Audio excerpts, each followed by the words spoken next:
Co-conspirators. My name is Mackenzie. And I'm Fatina. And this is Stranger Danger, a true crime podcast. Welcome to our first episode. Welcome. We want to thank all of our friends and family who promised to listen. So and you better. I hope you're listening to this. I will hunt you down. This is our thank you.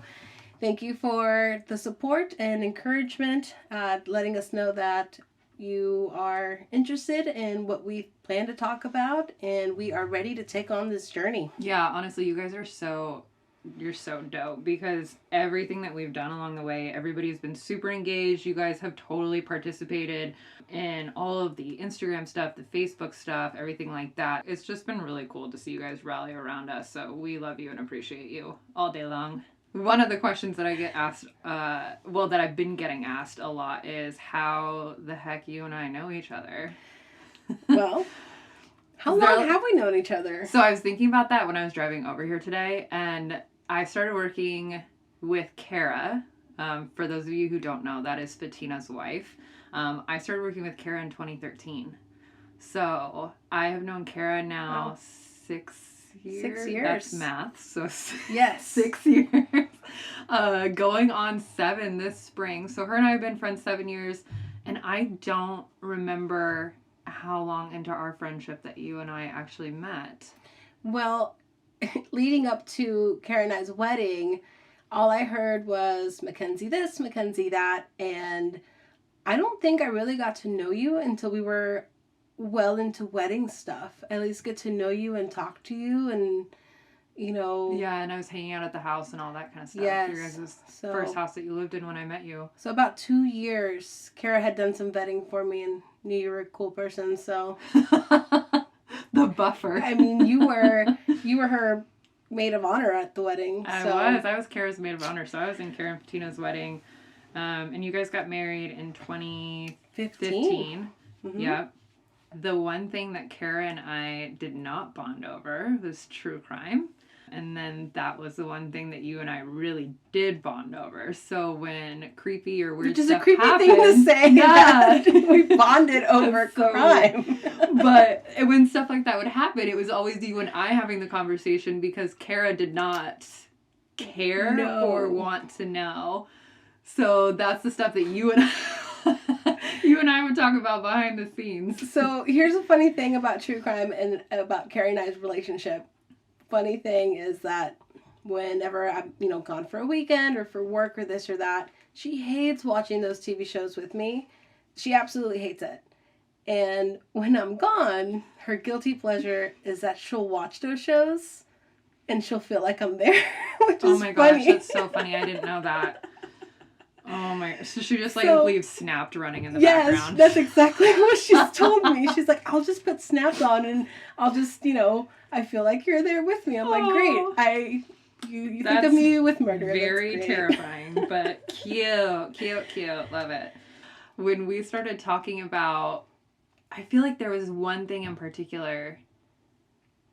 There's so many cases things that we've really bonded over. Yeah, I can't remember. I mean, I can't remember the first one that we've ever really gone into, but I know the big cases that we've definitely were like, oh, I think I know more than you. And, at the beginning, we're like, oh, I know this. Or you're like, I know that too. And how about this, this theory and this theory.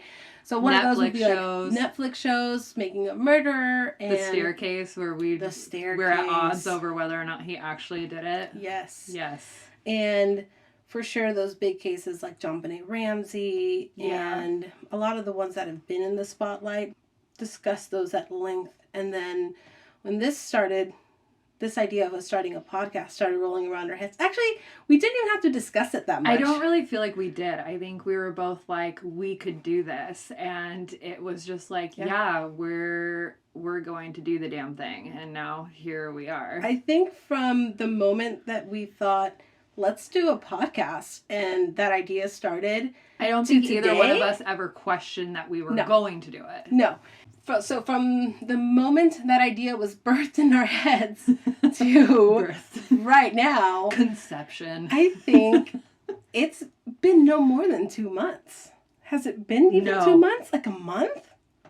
We went out. No, totally. It's been probably about 2 months. But yeah, it was like, we're going to do it. And then it was like, we're buying the equipment, we're getting the licensing, we're getting everything done. And it just like, I feel like once we were like, okay, I want to have our first episode out by this day, then everything just steamrolled from there.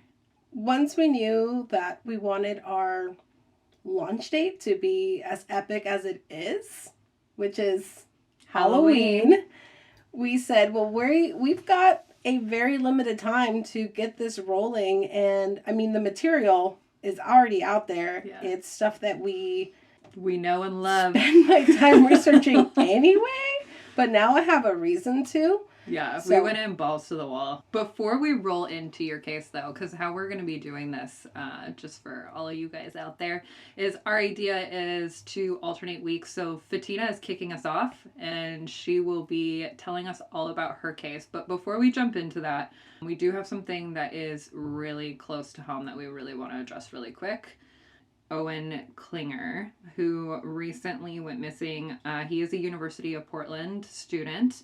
He went missing 2 weeks ago. Yes, on October 6th. Yes. And as of yesterday, we've been kind of following this case because it is something that we wanted to cover. Fatina will kind of fill you in because she was part of the search party efforts over the weekend. But as of yesterday, they did pull his body out of the Willamette River, if I'm saying that correctly. Yeah, so the Willamette River in Portland, which, like I said, is very close to Fatina and myself.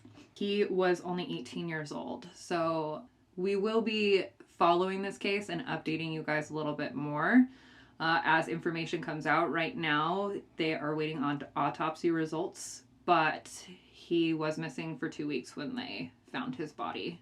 Our condolences go out to the family because they rallied their troops. They gathered a lot of people. The city was helping them in so many ways, and I saw that firsthand. There's a lot of unknowns about how he went missing, or I guess when he went missing. A lot of theories about it. There's a lot of theories out there, so we're not going to speculate much on this today, only because there's unknowns. Like Mackenzie said, his body was found, and the true crime buffs that we are, we need to know what the autopsy says. Yeah. His body was found is one thing. Yeah, because we can't really get ahead of ourselves and say what happened because we don't know at this point. Right now, it's just a missing person with a recovered body. We don't know if it's a homicide, suicide, anything like that. We will let the experts tell us and then go from there. But we will be providing you guys with updates as we find them out. And then hopefully in the near future, we can cover it as a full shut and closed case. We will put in trigger warnings, but are we dealing with children? It does not deal with children. But it does deal with sexual assault? It does. Okay, trigger warnings, sexual assault will be involved, but not children. And animals. Oh man, this is triggering such a memory for me, but I don't know what it is. All right, so tell the people what we're talking about today. So today, and again, sorry for the cussing, but sometimes there's just not other words that can be used to express such. Yeah, we're all adults here. Shitty stuff. That it's a fucked up case. That is the best way I can explain it. So this is the case that happened in Canada. His name is Luka Magnotta. And I'll go into details about where in Canada. And what I want to start off with is that Luka Magnotta, it doesn't sound like a very flashy name, but he was born as Eric Clinton Newman in Ontario in 1982. And he was the eldest of three. And he chose this new name for himself as he was a little bit older, because he was trying to reinvent himself and trying to forget, quote unquote, bad memories. Bad memories. Bad memories. So his parents. I feel so bad for you. Yeah, they got worse. So his parents abandoned him and left him with his grandmother at the age of 10. So really early on, reportedly his grandma was very mean to him. he said that she treated him brutally. No details are known about what he meant about his grandma being brutal. I don't know if there was any, like, if they beat him as a child. But this was his punishment. interpretation of what happened. Correct. That was his quote on his grandma. So we're taking his word for it. I understand that, like, most of these people, when they reflect on their childhood, things happen to them, right? But I also, like, we're dealing with people that lie and kill people. So, like, the bearers of truth, not exactly. All right. Anyway, go ahead. Okay.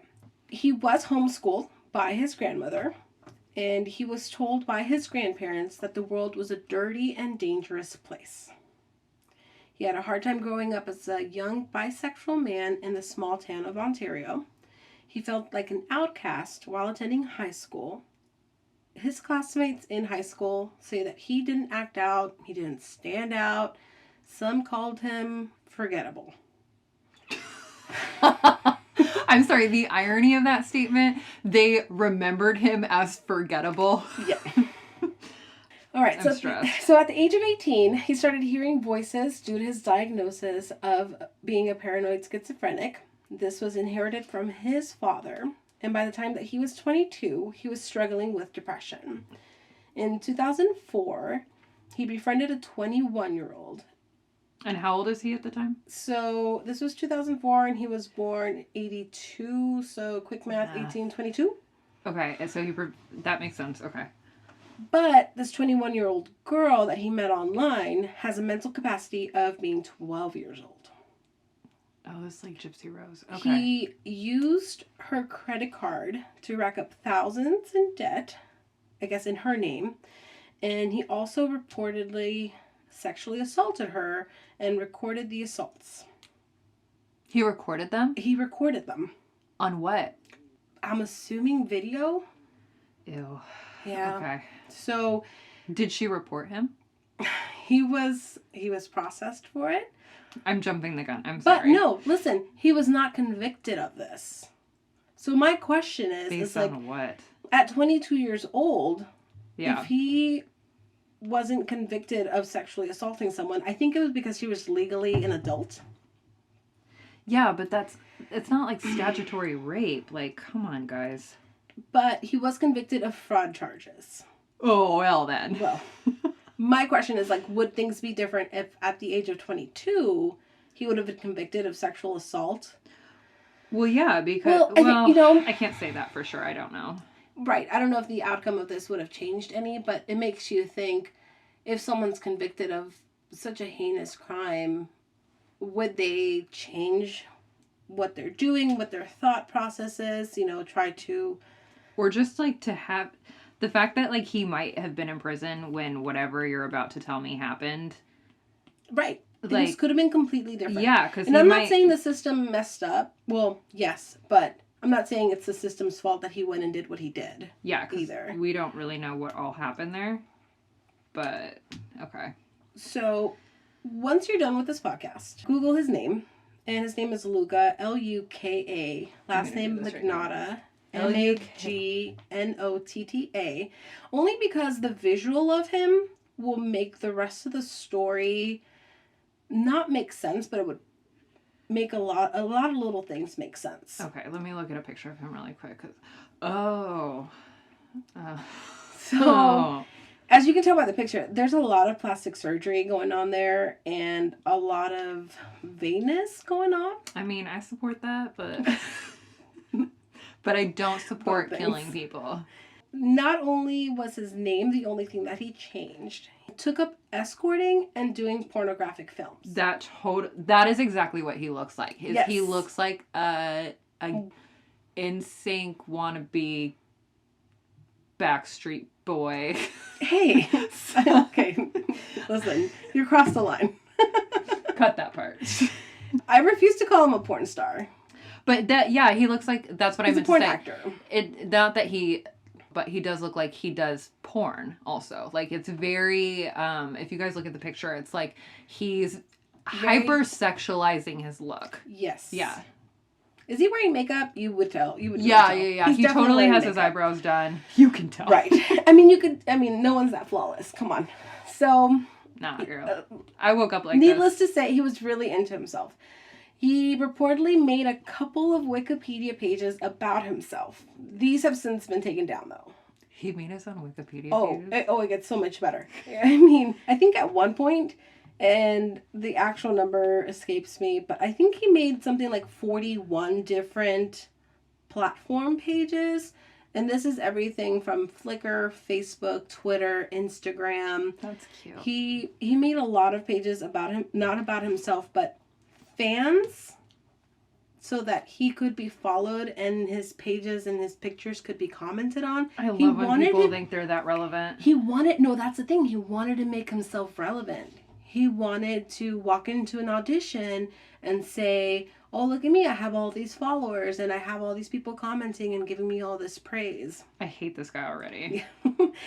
A lot of people that knew him called him an attention whore. No. Yes. You don't say. He loved it. He made a lot of fake profiles posing as his own fans. I'm sorry, what? This is, like, honestly, if this wasn't about to get us twisted as I think it's going to, this would be way funnier. He's literally his own fangirl. Yes. Looking like a Backstreet Boy. So he had his nose done. He had hair transplants. I don't know if he had a receding hairline or where these transplants were. I don't know if he just wanted to make it thicker or what it was. But he also got his pecs done. And he auditioned a lot for shows. One of the shows was called Plastic Makes Perfect. He did not get casted. He always got rejected at these castings. And at some point, he was just not getting the attention he wanted. You know, being let down time after time and not reaching your goals or getting, I guess, the attention that he wanted. He went on the internet, and obviously he's prolific in this. He's making all these profiles, and first of all, can keep track of all those. Right? Like, who has time? I have a notebook with all my passwords in it. I'm assuming that's what he did, unless he used the same. That's also like 41 different emails to get track of. Anyway. That's a lot. So he dove into the world of serial killers and rapidly grew an unhealthy fixation on them. That's us to a T, but okay. He even created a rumor that he dated the Canadian serial killer, Karla Homolka. Yeah, I know. What? I'm looking at her like really surprised and disgusted at the same time. Like, what? Which everyone knew it wasn't true. Like, why is that, like, your flex on people? He even put together a tribute video. I don't know what he used to put this video together. Oh my gosh, if you guys could see my face right now. But it's really funny because it's pictures of him by himself, pictures of Homolka, pictures of him, pictures of Homolka. And then one of the pictures that he put on there, and I'll have to look this up and show you at a later time, but one of the pictures that he put up, if you remember Homolka, she was a blonde lady. His mom was also blonde. And one of the pictures that he took with his mom, someone took it from really far away. He added it to this tribute with him and Homolka, trying to pass it off as his mom was Homolka. Oh my gosh. So people called him out on it. Ew. Yeah. So I don't know if he really thought that he was going to get away with that. Pass your mom off as your fake girlfriend, your fake murderer girlfriend. Fake serial killer girlfriend. Oh, this is too good. Yeah. This can't write itself, folks. Eventually, he went on with the news reporter because they were asking him, like, oh my gosh, you dated Homolka. We want to hear about your time that you dated and, you know, what you know and all this stuff. And he was like, oh no, I didn't make that video. It must have been a fan that put this together. It wasn't me. So it must have been one of my fake fan accounts. One of the 41. Right after this, there is no going back. Right. Okay. So right at this point, he puts out a video. He already visits the website bestgore.com, which is still up and running. Okay. If you have a stomach for it, go and visit it. Do I have the stomach for it? You tell me. You looked at it. I know you did. I definitely went on. I tell her, like, I'll literally text her and be like, I just saw the most disturbing, or I listened to the most disturbing thing. Save yourself. Don't look at it. And before, like, Fatina, I think, even finishes reading my text message, she's pulling it up, looking at it. A lot of the times, that's why I don't respond to text. I know. I've gone into the rabbit hole. I'm literally like, warning, do not touch. And Fatina's like, ooh, pretty colors. Beep. Okay, so this one, even I was stranged out by it. I was like, what is happening? What am I looking up? I have to clear my history after this. Seriously. So he posted a couple videos of killing and torturing animals. Of him killing and torturing animals? Yes. Oh, God, I hate people like this. Okay, so he didn't have the balls to be on the video himself. Okay. He just showed what was happening to the animals. At the hands of someone else, or was just like... No. It's like if I was recording myself, like almost body cam-ish, or just selfie from the back. Like it was... I hate the production value on this was terrible. Oh, my gosh. So I put asterisk here because I'm going to explain what was happening in those videos. If you really want to know, you can look it up. Don't save yourself the misery. I'll give you the version that happened. Give me that's the all spark you need notes. To know. Give me the spark notes. Okay, he puts kittens in a plastic bag, like a garbage bag. Baby kittens, little baby kittens. Puts them in a trash bag. Oh, I can't. Oh, God. Takes a vacuum. No. I don't want to know. Oh, God, you're going to tell me anyway. I'm going to tell you. Okay, go ahead. So, he vacuum seals the kittens in the trash bag until they suffocate. You? So your reaction, my reaction, the whole world's reaction. Okay, so the world... I'm sorry, but, like, you have to be some sick, twisted... And the world agrees. So here's what literally the world did.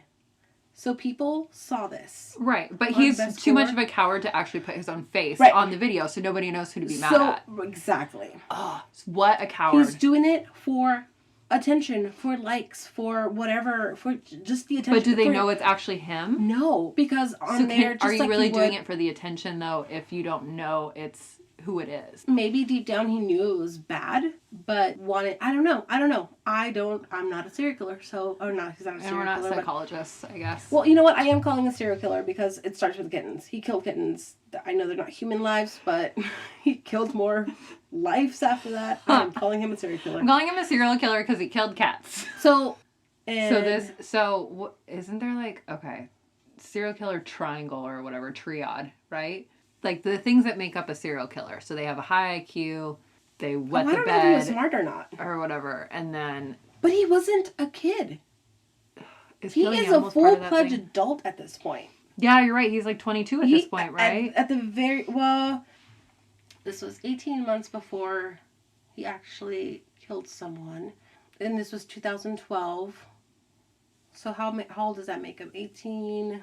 I don't 30. Math. It makes him 30-ish. Let's just... Really? Asterisk-ish. Yeah. Grow up. So, if someone is quoted saying this, I completely agree with this.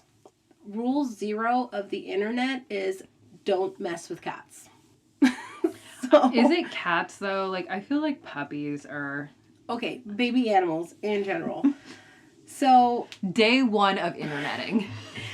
This got a lot of strong reactions because it was baby kittens. It was completely uncalled for. You're killing an innocent little thing that could not fight you back. Like, What a little bitch to do this to little baby kittens. So a guy named Ryan Boyle, he went online, and within 24 hours of that video being posted, he formed a Facebook group. And over 4,000 people subscribed to the page. The page was called something like Stop the Baby Kitten Killer.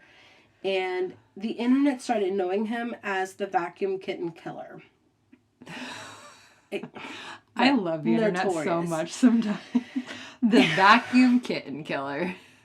I mean, rolls straight off to the point. Okay, we call it for what we seen it as. And then also the Animal Beta Project thought that this was just the beginning of someone building up to doing something a lot worse. So this is a society in Canada that's all for animals and not killing animals. It's kind of like our ASPCA. Yeah. They put on this full, like, digital force together that was trying to figure out, like, the IP print, the footprint, IP address, and all that, trying to find this person. Because, again, his face was so it's kind of like anonymous. Yes. Like the cyber vigilantes type yes. thing. Okay. I don't know exactly. They just did some digging on the internet, and I don't know if they just found this from older posts that he had done or anything, but they eventually found pictures of Luka holding the kittens. Dun dun dun. Before the video was posted. And a couple days later, they got an email from a person saying, "The person you are looking for is Luka Magnotta. Born in Russia, lives in LA. I'm 100% serious." So at this point, he had changed his name. Yes, he changed his name when he was like 18. Oh, okay. So to match his new cheekbones. Luka sent this email. No, he did not. I'm telling you, he was doing this for attention. God, I hate him so much already. Okay. Albeit bad attention, but he wanted attention. Freaking moron. Okay. So, of course, the Animal Beta Project, they Googled him and they found this made-up world that he was living in because they kept finding the profiles and different comments from all these his fans. 40 pages of fan pages. And I'll have to show you these pictures. There is a ton of pictures of him where he photoshopped his face on other people's pictures around the world, saying he was traveling and living this huge, flashy life. So what year are we in at this point? So that was 2010, because in January 2011... So we're in the Facebook era at this point. Yes. Instagram's just being introduced, maybe. That's the year after I graduated high school. I'm bad at it right now. So yeah, I feel like Facebook was the thing. Instagram was either like just starting or coming. Maybe. I'll take your word for it. That's where I'm at. Yep, okay. That's what I'm saying. Okay, those pictures are funny because I've done a better job at cropping faces onto bodies on PowerPoint. So I am looking at this right now. There. And okay, so here's a little bit of timeline. So in January 2011, a file was opened by the OSPCA, which is the Ontario Society for Prevention of Cruelty to Animals. Okay. Which is Canada's version of our ASPCA, right? Right. Okay. They knew that he was in Toronto, but they just couldn't find him. They just couldn't find his footprint on anything. Okay. Unfortunately, this wasn't at the top of the list for things that the Toronto police were willing to investigate. Yeah. 8 months go by. They haven't even brought him in for questioning at this point on the alleged kitten killings. Okay. So after those 8 months, people at the Animal Beta Project got an email saying, "You might want to look at these links." It was 2 videos released in November and December. One of them was a kitten taped to the end of a broomstick and then drowned in a bathtub. Stop. Oh my God. Okay. That video is still out there on the internet somewhere because I saw it. Not the whole act, but the baby kitten taped on the end of the broomstick. That was hard to see. The second video, you can see clearly that it's a man with a Santa hat on. Reminder, this was released in December.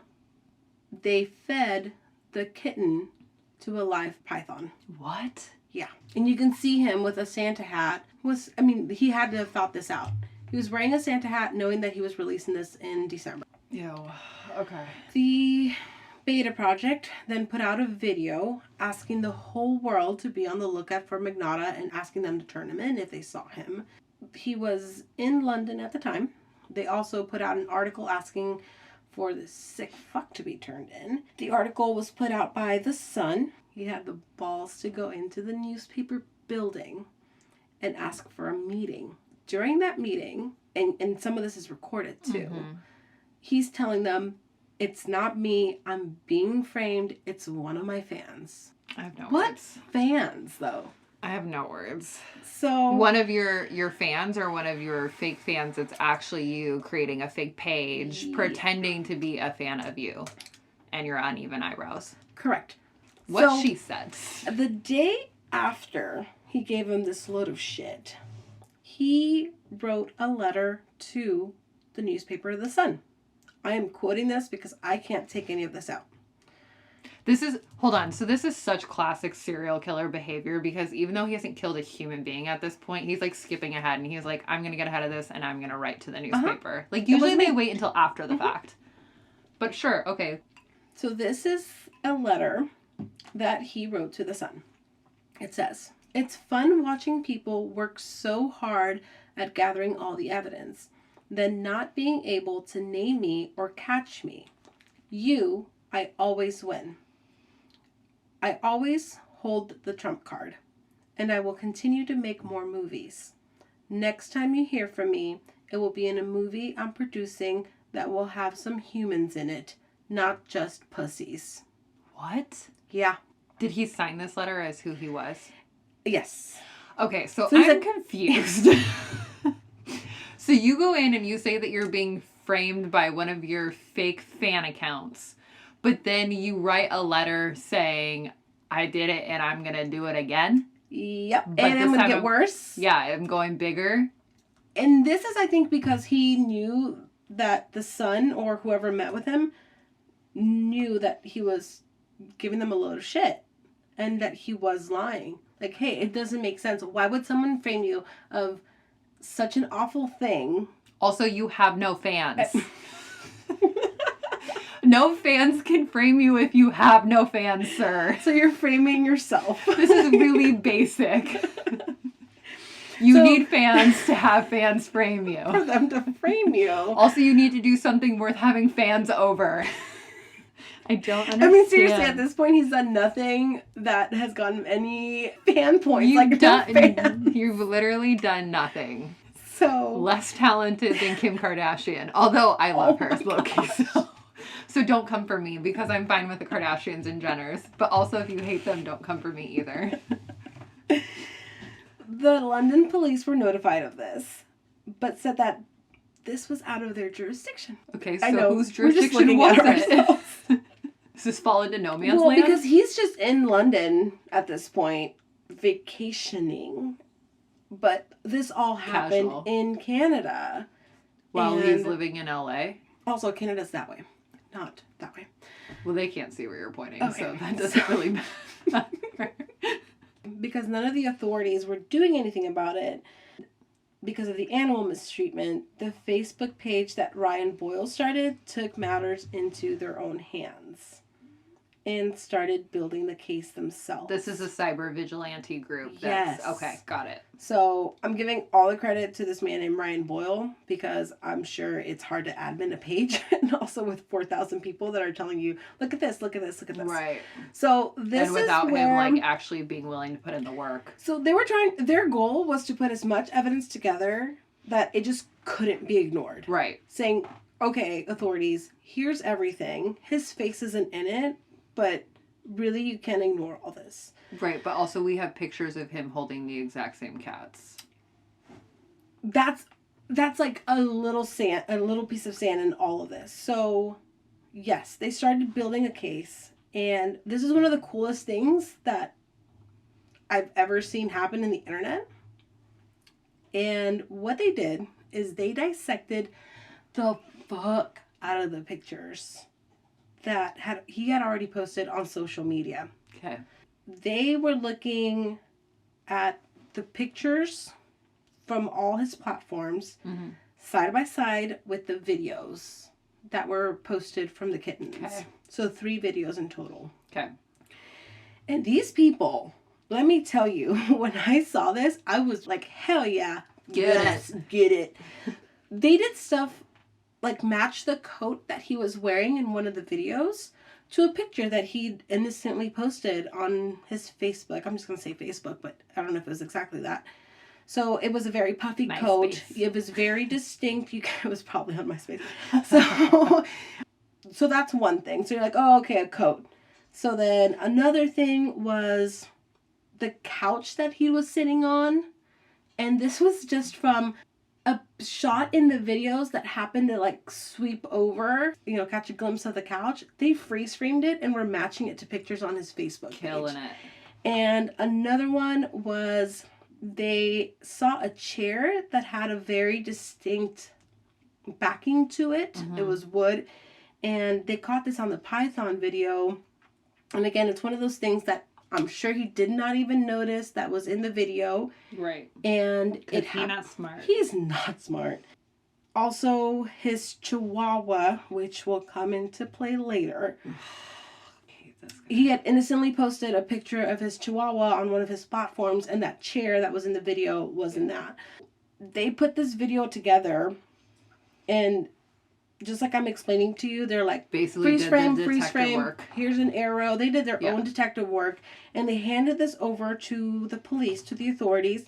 At this point, they had spent 18 months since the first video investigating and trying to figure out exactly who it is, even though he'd already given himself away. But there was nothing else to pin him on because he was like, I don't know, it was one of my fans. So, the SPCA... I don't know, one of my fans. I have so many of them. There's like 40 fans that it could be. 40, I know. I have 40 fans. And his grandma. Just kidding. I don't know if his grandma even likes his page. No, she was brutal. She's not his fan. Brutal. That's probably why she was so mean to him. I'm not a fan of you, Luka, or whatever your name is. So, the SPCA in Montreal was informed that they needed help looking for this individual. The Montreal police said that they still didn't have enough. The SPCA asked for a warrant, and the warrant was denied. So then this video that at first they'd kept quiet because they wanted to hand it to the police, they just started blasting it all over the internet. Good. Because if you can't get what you want, you take matters in your own hands. Yes. At this point, he started promoting a new video where there was a drawing of a man in a purple hoodie leaning over holding an ice pick. Oh, no. With the title, One Lunatic, One Ice Pick. And I'm sorry, guys, this is my first podcast. I don't know if I told you that there was also a title to the kitty video. You did not, but... So... Sure, make it searchable for him. One boy, two kittens. It's this... Oh, yeah. He's really creative. It's like, He's really creative. It's like he watched Two Girls, One Cup and basically built like, it off. What else can I do? Don't Google that, Mom. Don't Google that video. Don't you do it. I haven't even watched it. You're the first person in like over 15 years. I haven't even watched it. I just know what it's about. Nobody out there Google it. But it's like he took that title and he was like, how many different versions can I make of this? He's so creative. I mean, so he named this one, this advertising that he was putting out, One Lunatic, One Ice Pick. And it's believed that he made a profile to ask, where can I find this video? I've been looking for it for weeks. So he used one of the fake profiles. Oh my! One of his fans.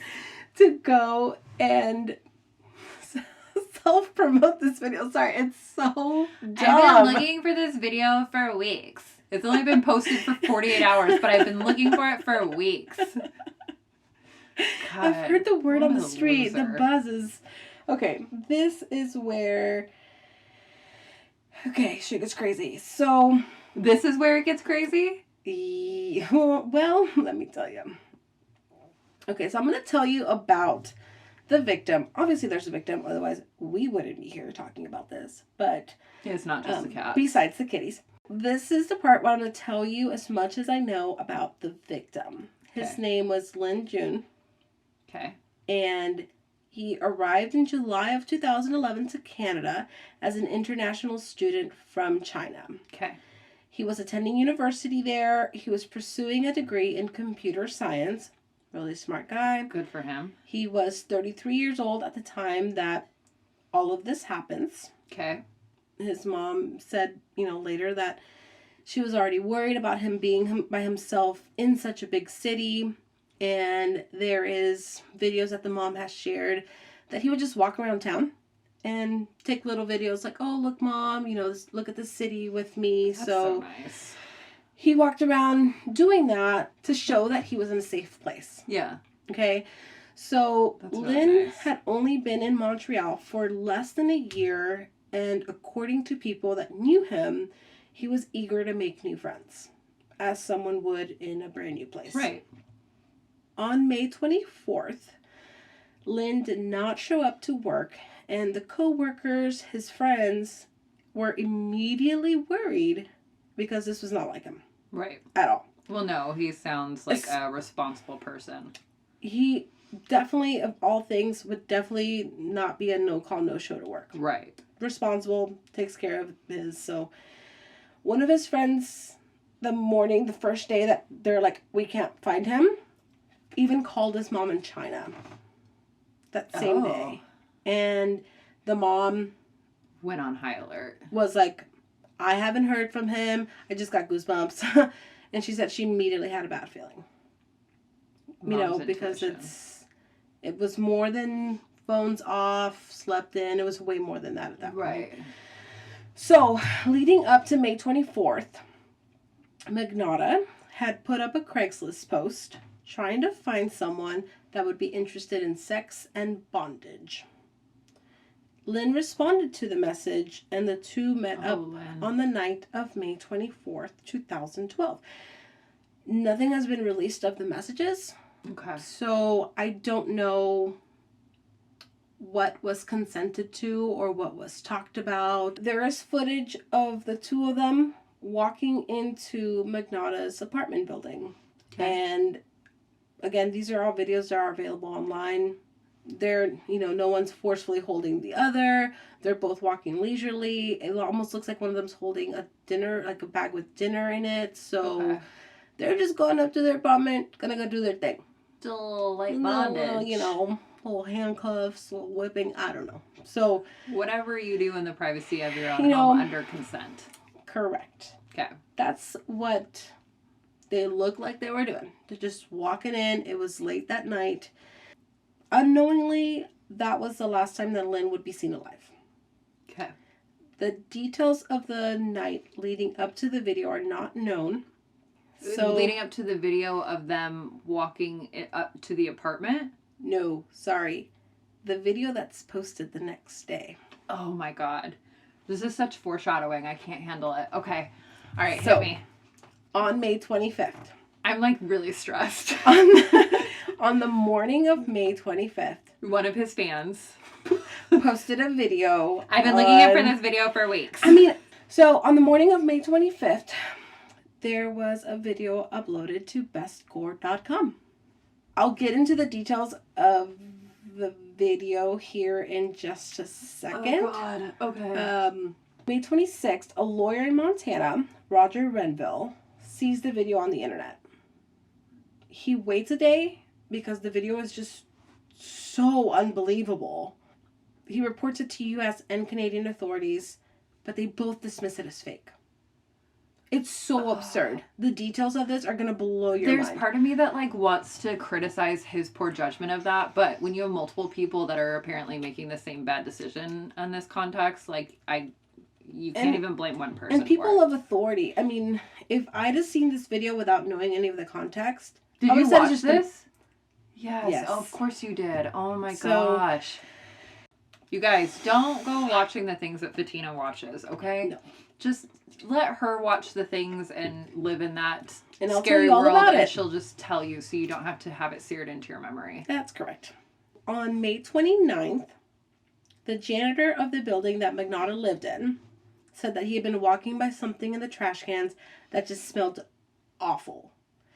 But it wasn't until the fourth day of him walking past it, because the smell was just so unbearable. Because at first he just thought, oh, it's trash. But as the smell developed, he realized it was coming from a very specific place. There was a suitcase. Oh, God. He found a limbless torso. Oh, okay. Guys, I really wish that you could see my body language right now because, like, I have curled up into a ball in this chair. I'm, like, literally, like, knees to chest, so stressed about this. Oh, my God. It's giving me such anxiety. Okay, so suitcase, limbless torso. Does he have a... I don't really want to know, but does he have a head? Or you're going to tell me later? I'll tell you later. A quick check of the cameras from the apartment footage showed that Lin had been with Luka because, of course, they didn't know where to search for missing Lin at this point. Yeah. They saw Magnotta putting the suitcase by the trash or the place where you dump. Or one of his fans. You know? Okay, so... It's so weird. They all look alike. I didn't put this down in my notes, but the footage of him after the crime took place, he came in and out so many times because he went and bought that suitcase. It wasn't something that he had already in his apartment. He deliberately went and bought the suitcase to dispose of the torso. Oh my God. And he just kept going back and forth to do things. There's only footage of him in the apartment or coming in and out of the apartment complex. So the weird thing is that when you see them walking in, Lin is wearing a bright yellow shirt. Yeah. And the first time that you see Magnotta coming out of... he's wearing the same shirt. Yellow shirt. Oh my gosh. How? Oh. So... I have so many more questions, but... Oh, well, let me see if I can answer them for me. So, by the time that they check the video and they're like, oh, he was the one that put the suitcase there, let's go check his apartment, he didn't even bother cleaning up anything. They found his apartment a complete crime scene. Like, nothing was cleaned up. There is pictures of a bloody mattress, bloody walls, blood in the shower, blood everywhere. So they immediately know this was our crime scene. This is our main suspect. We've got to find him. Mind you, this was... Oh my gosh. May 30th. It really is really dumb. Okay. This is May 30th, so a day after the janitor reported, they're like, okay, the police name him as the prime suspect. I'm sorry. Okay. And they issue a warrant for his arrest. Because he's an idiot. And I'm not saying be smart when you do a crime, but he's an idiot. But be smart. He used his name to get a ticket out of the country. So on May 30th, when Montreal police name him as the prime suspect, he's already out of the country. He's already flown. He's in Paris. So at that point, because they want him for such a heinous crime, Interpol gets involved. So there's a whole manhunt going on for this man. Okay. On May 31st, and this is all happening so fast, Magnotta hops on a bus from Paris to Berlin. On June 1st, the day after he rode to Berlin, the torso is positively identified of that as Lin. On June 4th, the police in Berlin are tipped off that Luka is at an internet cafe. And they get on it. They go in there. I hope so. There is video of them going in. These are like full swatted, like they are. I love that all of this is like so documented by video. There's so many videos on it. I spent way too much time. So when they found him, guess what he was doing? Uploading a video? No, he was Googling himself and reading comments on the videos. Oh my gosh. Oh, probably reading the comments that he left. He's probably reading his own fan comments. So he was searching for his videos, through his comments. He was Googling himself, for sure. And I know that there was pictures of himself on the screen when they apprehended him. There has to be like some type of narcissism disorder here. Is that a thing? Oh yeah, you can be a diagnosed narcissist. Oh. Yeah. Okay. So on June 5th, so the day after he was apprehended, 2 schools in Vancouver receive packages. No. 2 schools? That contained, I just got chills, Oh, one God. of his hands, No. and the other one was a foot. No, why the schools? Why the schools? Don't bring children into this. And they were postal boxes, and they were stuffed with pink tissue paper, and one of them had a handwritten note. One of the notes was a poem. Okay. Oh, Lord. This is terrible.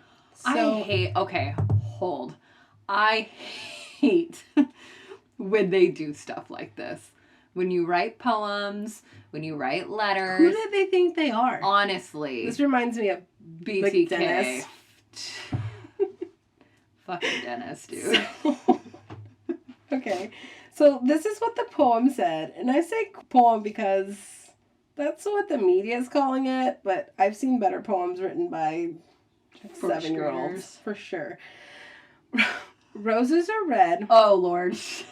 Violets are blue. Oh, God. The police will need dental records to identify you. Bitch. Bitch. And this is written on a pink sticky note. It's terrible. Like, no snaps for you. No, you ripped off somebody else's poem. Like, you're not even an original, bro. So, that is one of the notes that he wrote.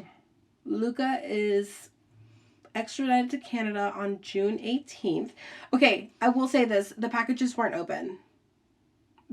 Or maybe they were open. Not by the schools? I don't think it was by the school. Right, because at that point, one of the Parliament's offices had received a package with the other hand. Oh. So they knew not to open these. Okay. Nonetheless, they received it. Why? Like, why the schools?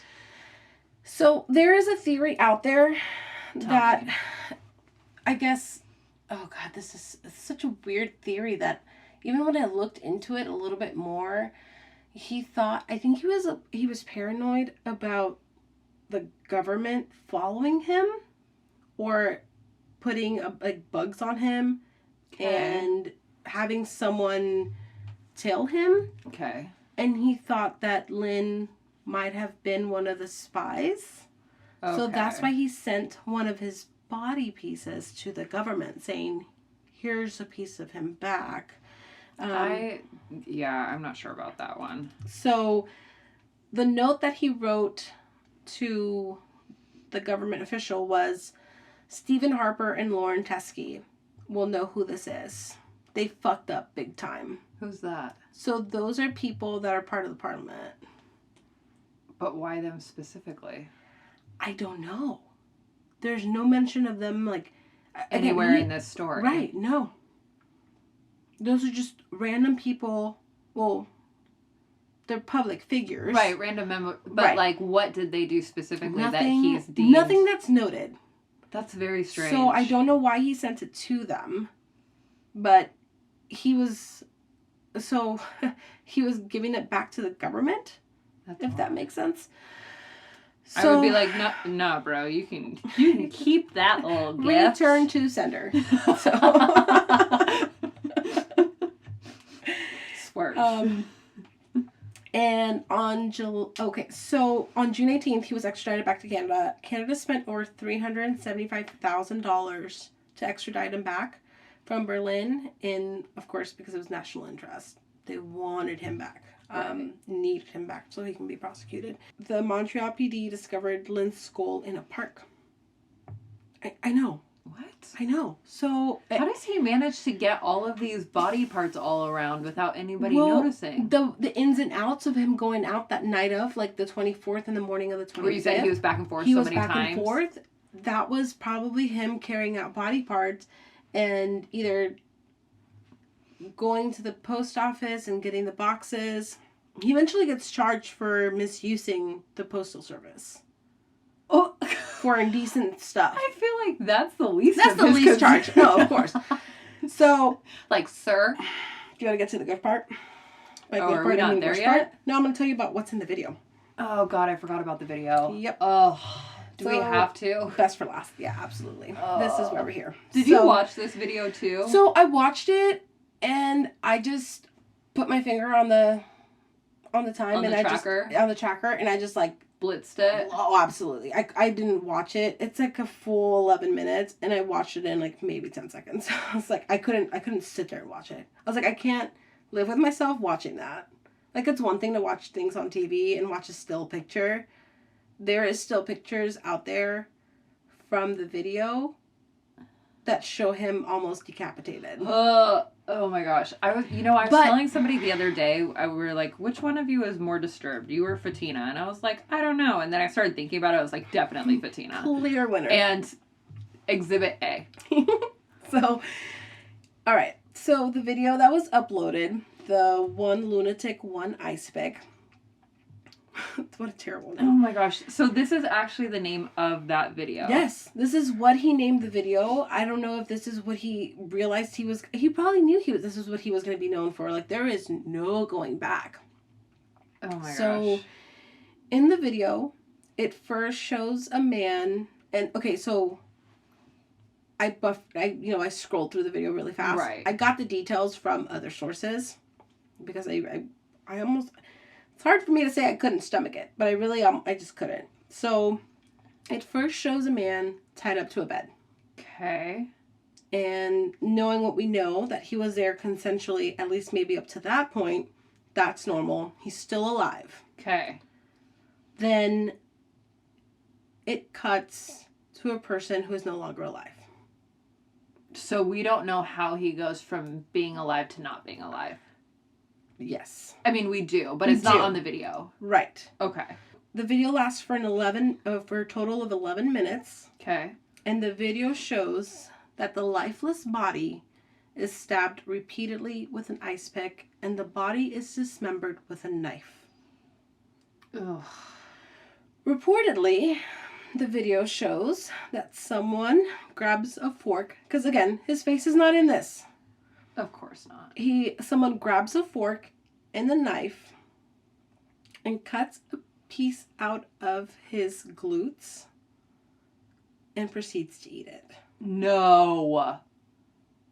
Yeah. No. Oh my gosh, this is such a curveball. I wasn't prepared. Yep. And then his chihuahua. No. Oh God. No. No. That I mentioned earlier. Oh no. Is seen walking into the room. Oh.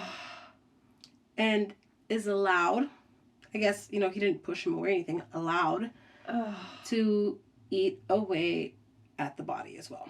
Oh my God. It's all on video. Ugh. I picked some of these words very carefully because there was very crude descriptions of this online. But he then took the limbless body and sodomized the torso.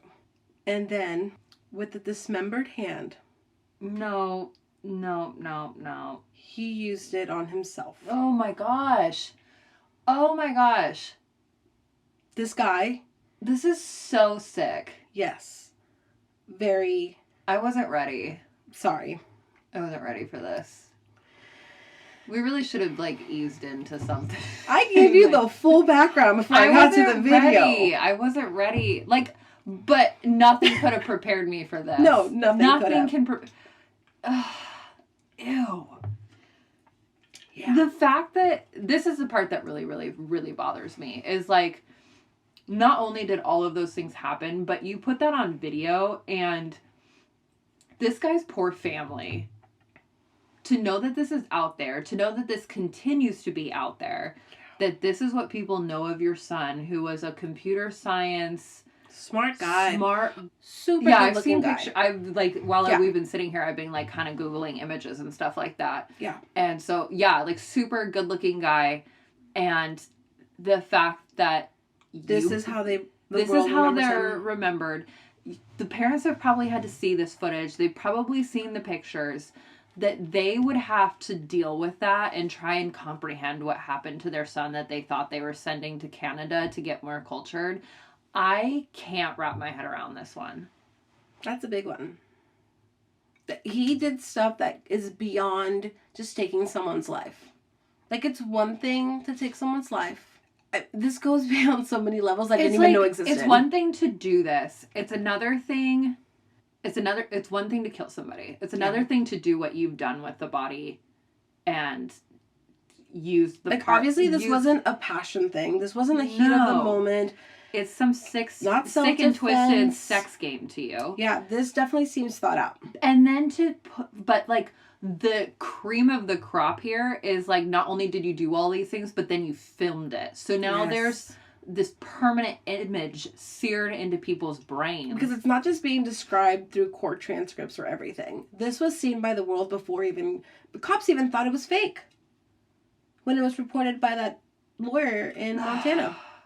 Okay. There's so many things wrong with this. So this is completely into a whole other world that I don't think we would even begin to understand. Well, and the thing is like, I can't think that this was his first time out. Like, you don't graduate from kittens to this kind of sick and twisted without something happening in between. I don't think this was his first time. Well, I mean, he hasn't been convicted of anything else. He hasn't even been seen as a suspect in anything else like this. I don't buy it. Well, let's go to Canada. Cold cases? Bring it on. I didn't even think to look into that. Because you're right. This is something that... This is so escalated that I can't think because that this is your first time. Because you can see the pictures. Time. He's not a big guy that could totally overtake someone. I mean, that being said, like, the way he treated, like, the crime scene and everything like that is amateur hour 100%. True. But it's just, like, it seems like such a serious jump. Mm-hmm. Yeah. How do you go from just a regular... Well, I don't even want to say regular, but how do you go from just a guy that mistreats animals to... Right, from just a weird individual to... Yeah, he totally just crossed the line. The deep end. You crossed from sick and twisted to sadistic, and there was, like, no in between there. Okay, so he was convicted of all his charges. I should hope so. So he admitted to it. Obviously, there's no, even though his face was on it. I mean, his apartment. So there was no, backpedaling from there. So he admitted to it, but blamed it on his fans. No. He blamed it on his illness, but what illness is that again? The paranoid schizophrenic. Okay. Yeah. I'm going to fast forward a little bit. He's in prison. Currently? He got life. Yes, he's currently in prison. Life without parole, do we know? Yes. Okay. He went... So now that he's in prison, just a little update on his life. Tell me how Luka's doing. He's currently on a matchmaking website for prisoners called Canadian Inmates Connect, Inc., where he's reportedly looking for his Prince Charming. So, you did say he was bisexual at the beginning of this, right? Yes. Okay. Yeah. Is that not the case at this point? He's not even entertaining the idea of women? Well, he's in an all-male prison, so he does not have a choice. Good point. Okay. Touche. The choice was made for him. I mean, he made a choice in all of this, but... Yeah, there's a couple things that I wish there was more information on. I'd like to know what the exchange was at the Craigslist ad at first. Yeah, I'd love to see that. But at the same time, like, I'm kind of glad that they're keeping it from the public if it in some way would blame... That's true. The victim in any way that, like, it would put any type of that responsibility from the public on him. Yeah. Because whether or not that's actually, like, the case is, public judgment can be pretty cruel, so. Yeah. There's that piece of it. Something that I did see in the news reports was that his dad came down for the criminal proceedings of this. Dad's completely I was looking shattered. At the pictures of of him before everything happened to him, and they showed pictures of his dad on there, and his dad just looks... And that's what made me think of, like, what that must be like for a parent to even try and begin to comprehend and deal with. Like, well, I can't imagine... I don't know how you come back from that. How much had to get processed by the parents. Your son goes missing. Immediately they know something's wrong. Then they find this torso. A day later they identify it. Mm-hmm. But here's what I was thinking. Did the parents even know? that he was bisexual or curious or seeing men. And the parents were probably like, who the hell is this guy? Why was he with a guy? And like you said, the video and the details are all out there. So they know what happened to him or his body. Right. That's a lot to process as a parent. Not only are you processing what happened to your son, but you're coming to terms with the fact that maybe you didn't even know your son. That he was leading a life that you didn't even really know and that he was keeping secret from you. Like, that would just be so much to try and even come to grips with. And then immediately have to think about, and there's all these arrangements and coming down and there's this criminal thing. Yeah, there's a lot, and you feel super bad for the family that they had to deal with all this in such a public forum. I literally don't know how you even begin to pick up the pieces and try and get back to a new normal after that. And that would just be shattering to me, I think. Something so public. I will say that there wasn't much noted from Luka's family after the fact. Well, I would think not. Grandma's like, I knew there was that something kid. Weird. Don't let me take responsibility for him. I don't regret being brutal. So one of the interviews that is seen a lot is from one of his early on girlfriends that he had. Right. And she just repeats, what everyone else is saying. I knew he was weird. Obviously, he never talked about having any ideas like this, killing, eating someone. So. Right. He doesn't say why he did it. He never explains it, really, other than, this weird theory, like he thought that he was being followed by Lin. So that's it. That's the story of Luka Magnotta, his fans, and his fans. So, his 41 fans. I can't even Sorry, that was laughing. I'm laughing because of the fans thing, but at the same time, I feel like I have to laugh because I'm so bothered by this one. You have to. I wasn't prepared. Yeah, I have to drive all the way home. Thanks. You're welcome. This is why I asked to do these ones in the morning. It's almost 10 o'clock at night. I am not an early bird. Let me tell you. I'm not either, but I can't handle this kind of. I don't even know. Be safe, you guys. All right. Thank you for going on that roller coaster with us. That was a lot. I feel like that was such an intense first episode. And now I'm sitting here what in the world did I just sign up for? Well, we're in it. We are in it. We don't know what we're talking about next week. Next week is Mackenzie's. Next week is mine, and I still have not settled on a topic yet. But any suggestions would be great. I will have decided on that by the time you give me suggestions. But still go ahead and leave suggestions. As far as social media, you guys can find us on Instagram at A Stranger Danger Podcast. You can email us at astrangerdangerpodcast@gmail.com. And our Facebook page is Stranger Danger, a true crime podcast. And thanks again. If you have listened to this entire thing, you're a writer. Stay safe and beware of strangers who post Craigslist ads offering light bondage. See you next week for more conspiring. Bye. Bye-bye now.